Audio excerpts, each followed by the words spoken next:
What's up, everybody? Ryan Thomas of the Thomas Take Sports Podcast coming to you live on Spreaker.com, Facebook, Twitter, YouTube, Podbean, which I was excited. I got to admit, I was excited to get the chance to use that as a new avenue for the podcast and have a way for people to tune in outside of the usual, but it's just too damn confusing. I mean, it's one of the worst sites for streaming that I've probably ever used. Spreaker has been my go-to. They've been solid, simple, reliable, and I'm able to stream the Thomas Take episodes at one time on every avenue, as I just said, Facebook, Twitter, YouTube, and Spreaker.com, all at once. As I'm live on the podcast, I'm live on all those other avenues as well. So shout out to Spreaker. I'm sticking with you. Should have never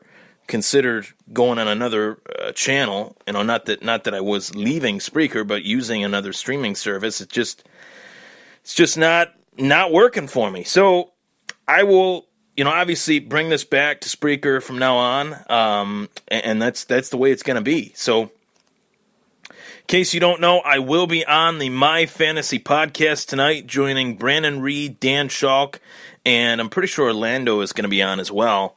Brandon Reed said, you can come on, but the rule is no Buffalo Bills talk. And in case you don't know, my podcast is the Thomas Take Sports Podcast. It's not a Buffalo Bills podcast. If it was, I would put myself to sleep at nauseum talking about just the Buffalo Bills. I like to talk about other things. I'm a huge fan of mixed martial arts, huge fan of boxing, huge fan of baseball, huge fan of hockey. So there's a lot to talk about within each and every one of these sports. Don't really talk about hockey as much as I would like to, but maybe that'll come at another point. It's just not really much to talk about with how bad the Sabres have been this season. So getting back into the groove is the title of part one of today's show. Today is January 17th, 2018. Shout out to all the people that have tuned into the podcast lately. I really appreciate it. It's been a fun ride. The show is doing very well. And not only that, there is plenty of opportunity for it to grow. So I'm very excited about the future, where this show is going, where it's heading, and obviously that's going to lead to a lot of good things. So want to take you through my day today. Early in the morning, I had a work meeting from 8 to 10, went to that. And then I needed to send out a resume for possible projects and stuff that I'm working on in terms of the sports world. Sent out a resume, looking to join forces with some people, and I'm very excited about that. I was very happy when my resume was filled out, and I was actually shocked at the amount of sports work that I've done in this quote-unquote broadcasting journalism industry, dating back to 2010. Which is my senior year of high school. Not to date myself, but I just did. And I always do that. But not to date myself, you're tuning into a 25-year-old young man from the city of Buffalo, New York.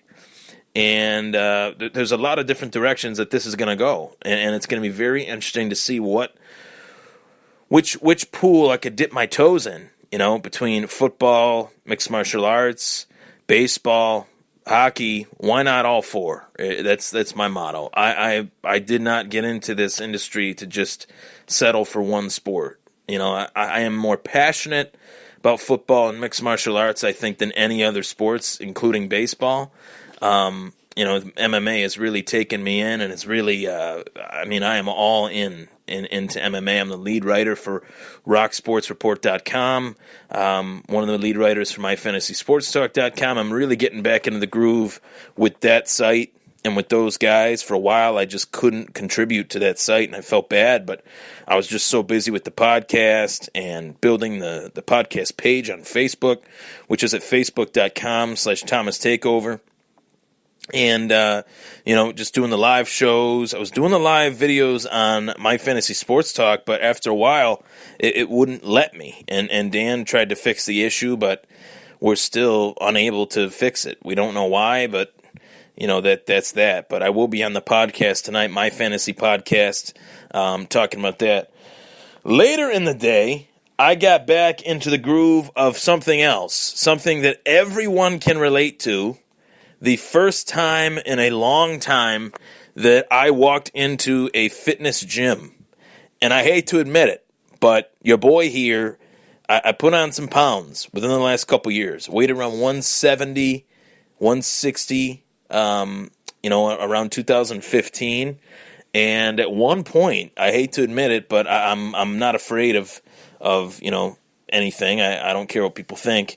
I weighed around 225 at my dad's wedding in February.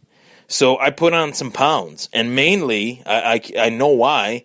Mainly, I took out all the exercise that I was doing at that time, and I like to call it the Verizon weight, because when I started working for Verizon Wireless as a communications guy, I really what happened was my shifts, my work days were 10 hours long. So I was either in the building or on the road. When I'm on the road and I'm starving, I would eat fast food. And that is a recipe for disaster. I wouldn't eat healthy. I would I would get something quick and cheap to save money. And quick and cheap food equals fast food. So was eating a lot of Wendy's, a lot of McDonald's, a lot of Arby's, a lot of drinking a lot of pop, which, in case you guys don't know, this is really remarkable, because I was a athlete throughout my entire, junior high school, and even into college. I was it was a physical education major. I had a personal training license. So I have a personal training license, I should say. So for me to fall out of this groove, and, I don't look obese. I don't look like I'm, 300 pounds, but you can tell I've put some weight on. I can see it in my face. I can see it when I'm looking in the mirror, in my neck and my shoulders, mainly in my stomach, because I'm only 5'7". That's where the weight goes. I got a little bit of a dad bod rocking, but I mean, all in due time. Trust the process, as Sean McDermott would say. I went to the gym today at 1. I left at 4. I was dripping in sweat from head to toe. I could feel sweat in my shoes. That's good. I mean, that is a good thing, because that made me flash back to the wrestling days where I worked hard for 3 hours, 5 days a week, and I was finely tuned, and I'm not saying it in a braggadocious way, but I was wrestling at 135 pounds. My body fat was less than 10%. I was as in peak physical condition as I could possibly be, and it was crazy today, because obviously I have a routine of when I worked out in wrestling and other sports, baseball. My workouts are very different, but one and the same nonetheless. Cardiovascular-wise, I try to be in as good a shape as I could possibly be, because obviously for wrestling, there's different types of cardio. There's clinching, there's grappling, there's everything that you can get a good cardio workout in. And then in terms of baseball, I needed to be able to run the base paths. That was and running the infield and outfield. So there were two different cardiovascular workouts that I was very good at both, and cardiovascular routines I had mastered. So I'm like, maybe I'm going to go back to the basics of those routines today in the gym and do those. And man, I hate to admit it, but the hardest thing that I did the Stairmaster, I did the treadmill, I did the elliptical, I did the bike, each for a half hour. So that was 2 hours of that time. And then an hour I was in this room where there was a jump rope, a medicine ball, started to do sit-ups, started to do some running back and forth, did this boxing body machine, hit the heavy bag. And when I did the running back and forth, I had flashbacks to when I was at the high school gym, and I would run back and forth from one end of the gym to the other for over an hour. I mean, I would do that, I would take a break every, 15 minutes or so, but I would do that for over an hour after practice was over. And I could do it and just feel really good after. I feel right now so sluggish, like my legs are exhausted.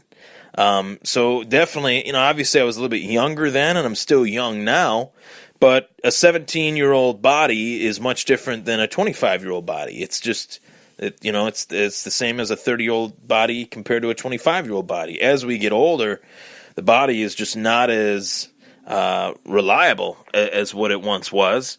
And obviously with very limited workouts, I mean, I was in the summertime, I'd be playing football almost every day, playing baseball almost every day, one game each, in the summertime. Those days are gone. I can't text my buddies and say, hey, you want to go out and play baseball? You want to go out and play football? That doesn't happen. It's just impossible. We're 25, 26, some of it are 24. We have some of us have families. My friend Pat has a son.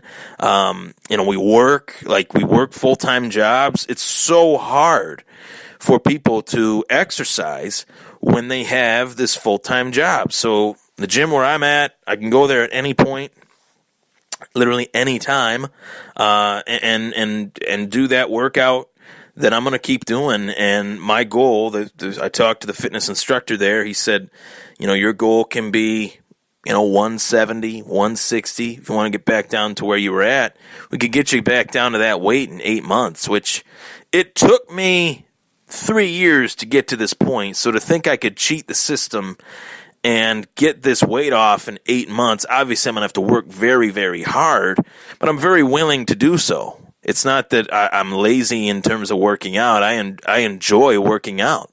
I like to sweat. I like to feel the sweat run down my face. I like to push. I like to go hard and leave it all in there. That might be the competitor in me or the athlete in me against me.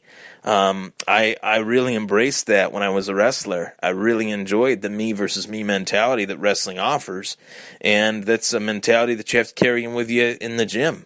So, despite the hurt and the just, I wouldn't say frustration that you might have, but in some ways, some frustrations that I might have that I let my body get to this point. I'm not overly fat, but I'm not in shape. That there's a difference.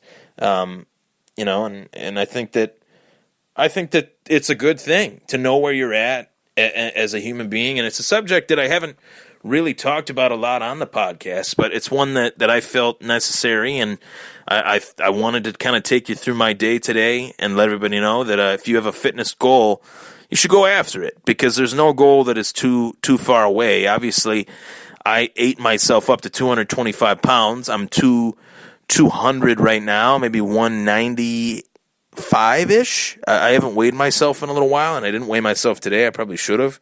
But that's too much for me, man. I need to get to 170, 165, and I'm good. I'm set at that weight. I feel great. I wrestled on 135 pounds.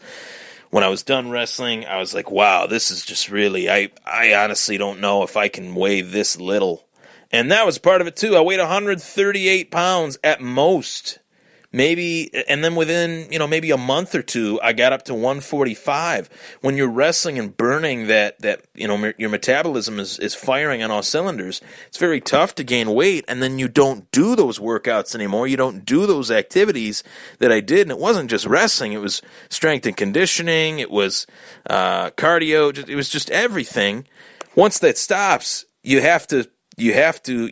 body just shuts down and just caters to whatever you're doing to it. So very interesting stuff. I hope you guys enjoyed this edition of the Thomas Take Sports Podcast, getting back into the groove of physical fitness. I can't wait to see where this leads me. Hopefully I can get down to the weight goal 170 and then just continue to get shredded from that point on. That'd be pretty cool. All right. I'm Ryan Thomas. Take care, everybody.